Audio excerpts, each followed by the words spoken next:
Hi traders, good morning all of you. ఇట్లా market open అయిన కాసేపటికి నేను ట్రేడ్ ప్లాన్ చేసిన. చూడొచ్చు, యాక్చువల్గా ఫస్ట్ నేను జస్ట్ 2 లాట్స్తో ట్రేడ్ చేసిన.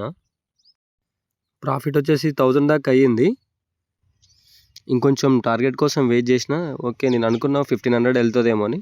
బట్ అక్కడి నుంచి 1000 నుంచి రివర్స్ అయ్యి 1000 మైనస్లోకి వెళ్ళినప్పుడు నేను అక్కడ యావరేజ్ చేసిన. ఎందుకంటే నాకు ఆల్రెడీ నా వ్యూ ఆల్రెడీ పైకి వెళ్తుందని తెలుసు, నా టార్గెట్ హిట్ అవుతుందని కూడా తెలుసు. సో హోల్డ్ చేసిన. అక్కడ 2 లాట్స్ తీసుకున్నా, ఎక్స్ట్రా మొత్తం 4 లాట్స్ అయినాయి. టోటల్ ప్రాఫిట్ వచ్చేసి 1300-1400 వచ్చేసినాయి. ఓకే సార్, సరిపోద్ది, నాకు కొంచెం పని ఉందని చెప్పేసి ఎగ్జిట్ అయిపోయినా. ఈ రోజుకి నా ట్రేడింగ్ డే క్లోజ్.